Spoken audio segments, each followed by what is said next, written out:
ঘূর্ণিঝড় বার্ট, যেটা ব্রিটেনে এই মুহূর্তে আঘাত হেনেছে। আপনারা জানেন যে রাজধানী লন্ডনে এই মুহূর্তে যদি বলি, আজকে সকালে সর্বোচ্চ বাতাস রেকর্ড করা হয়েছে ৫৫ মাইল প্রতি ঘন্টায়, এবং ব্রিটেনের বিভিন্ন জায়গায় প্রতি ঘন্টায় ৭০ মাইলেরও বেশি বাতাসের বেগ এই মুহূর্তে আছে বলে মেট অফিসের পক্ষ থেকে জানানো হয়েছে। আর একটি গুরুত্বপূর্ণ খবর হচ্ছে যে রেড অ্যালার্ট জারি করা হয়েছে যে এলাকাগুলিতে, সেখানে অন্তত ৬০,০০০ বাসাবাড়িতে বিদ্যুৎ বিচ্ছিন্ন রয়েছে। নিউক্যাসল এয়ারপোর্টে সেখানে ফ্লাইট ক্যান্সেল করা হচ্ছে। লন্ডনেরও কিছু কিছু এয়ারপোর্টে ছোটো ছোটো ফ্লাইটগুলো ক্যান্সেল করার খবর আমরা পাচ্ছি, কোনো ফ্লাইট ডাইভার্ট করে দেওয়া হচ্ছে অন্যান্য এয়ারপোর্টে। তারপরে আরেকটা বিষয় হচ্ছে যে ন্যাশনাল হাইওয়ে, মানে জাতীয় যে মহাসড়কগুলো রয়েছে, সেই মহাসড়কগুলোর মধ্যে মূলত নানান ধরনের ট্রাভেল ডিসরাপশন তৈরি হয়েছে, এবং সেখানে ট্রাভেল ওয়ার্নিংও ইস্যু করা হয়েছে। এবং ব্রিটেনের বিভিন্ন জায়গায় অ্যাম্বার এবং ইয়েলো ওয়েদার ওয়ার্নিং দেওয়া হচ্ছে। সুতরাং কিছু কিছু জায়গায় ইয়েলো ওয়ার্নিং, কোনো জায়গায় অ্যাম্বার ওয়ার্নিং, এবং কোনো জায়গায় রেড অ্যালার্ট জারি করা হয়েছে।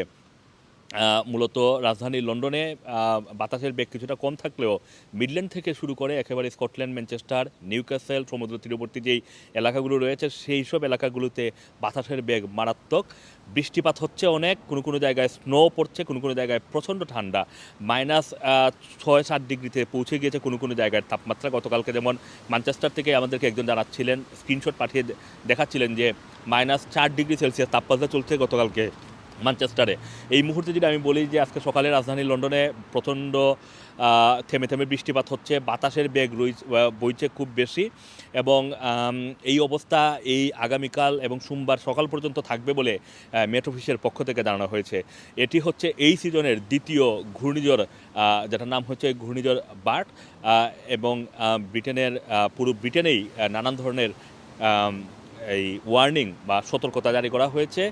বলা হচ্ছে যে বাসাবাড়ি প্রচণ্ড ঠান্ডা থাকবে, বয়স্ক এবং শিশু যারা রয়েছে যেসব বাড়িতে, এবং যেসব বাড়িতে বয়স্ক অসুস্থ ভালনারেবল সিচুয়েশন রয়েছে, সেখানে 22 ডিগ্রি সেলসিয়াস তাপমাত্রা রাখার জন্য পরামর্শ দেওয়া হচ্ছে। আর যেসব বাড়িতে সুস্থ সবল মানুষ আছেন, সেখানে অন্তত 18 ডিগ্রি সেলসিয়াস তাপমাত্রা রাখার পরামর্শ দেওয়া হয়েছে।